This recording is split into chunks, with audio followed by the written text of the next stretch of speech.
CI office ले जाते हैं और मुझे हवालात में बंद कर देते हैं। उससे नेक्स्ट डे की बात है, मेरी इन्वेस्टिगेशन चल रही होती है। एडिशनल डायरेक्टर एनसीसीआई सरफराज चौधरी साहब वो अचानक कमरे में आते हैं, मेरी तरफ देखते हैं, कहते हैं कि ए मुंडाई। आईओ कहते हैं हाँ जी। कहते हैं इसको लेके आओ मेरे पास। आईओ हथकड़ी पकड़ता है, मेरे हाथ पे लगाता है और कहता है चल। मुझे जब हथकड़ी लगा के एडिशनल डायरेक्टर रूम में लेके जाते हैं तो वहाँ पे 5 ऑफिसर्स बैठे होते हैं। एडिशनल डायरेक्टर सरफराज चौधरी साहब मेरे से पूछते हैं कि तुम कौन से एप्लीकेशन के कंट्री हेड हो। मैंने कहा कि सर मैं किसी एप्लीकेशन का कोई कंट्री हेड नहीं हूँ। वो अपनी कुर्सी से अचानक उठता है, कहता तेरी माँ किधर से आता है पैसा तेरे पास। मैंने कहा सर मैं यूट्यूबर हूँ, मेरे 8 मिलियन सब्सक्राइबर हैं, उधर एडसेंस। अभी मैं बात कर ही रहा होता हूँ। कहता है कि तुम मेरे वतन अजीज के बच्चों को खराब कर रहे हो, क्या करता है तुम्हारा बाप। मैंने कहा जी यूनिवर्सिटी के अंदर प्रोफेसर है। तो कहता तुम इतने क्यों हो। मैं चुप रहता हूँ। वो चीख के बोलते, कहता बोल। मैंने कहा जी सर मैं सिर्फ वीडियोस बनाता हूँ, मैं यूट्यूबर हूँ। माँ बहन की गालियाँ वो देता रहता है। उसने मेरे मुंह पे बहुत जोर का थप्पड़ लगाया। मैं बिल्कुल चुप होकर ऐसे मुड़ी करके खड़ा हो गया। तो कहता मुंह ते कर।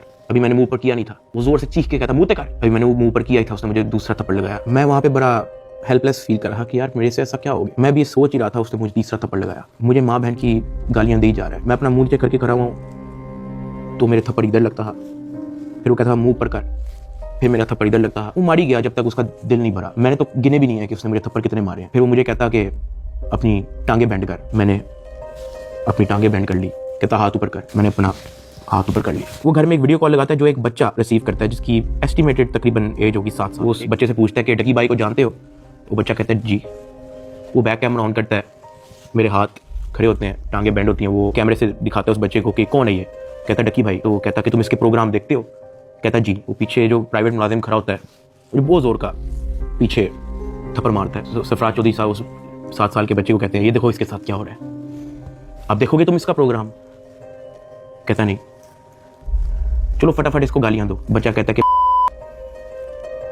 सरफराज चौधरी साहब कहते हैं और का बच्चा। सरफराज चौधरी साहब कहते हैं और का बच्चा। थप्पड़ वो मारी जा रहा होता है पीछे। वो वीडियो कॉल पे उस बच्चे को दिखा रहा होता है कि ये तुम इसके प्रोग्राम देखते हो और ये मैं क्या बताऊं यार। खैर मैं तब बड़ा हेल्पलेस होता हूँ। मैं समझ नहीं आती कि मैं क्या करूं और किस तरह इससे निकलूं। मैंने क्या किया ऐसा। खैर वो सरफराज चौधरी कहता है कि इसको ले जाओ, इसकी तरीके से तफ्तीश करो। जबकि मैं डे 1 को आया हूँ। मैं सब कुछ, मोबाइल का पासवर्ड, मैंने लैपटॉप के पासवर्ड, मैंने जीमेल के पासवर्ड, मैंने एक चीज़ नहीं छोड़ी। मुझे आज जितने ऑफिसर्स थे वहाँ पे, मुझे एक ऑफिसर आके दिखा दे, बता दे कि डकी भाई ने हमें ये चीज़ नहीं थी दी, इसलिए हमने मारा है। वो तफ्तीश के अंदर इस जगह कोऑपरेट नहीं था कर रहा, इसलिए हमने मारा है। मुझे एक बंदा आके दिखा दे यार।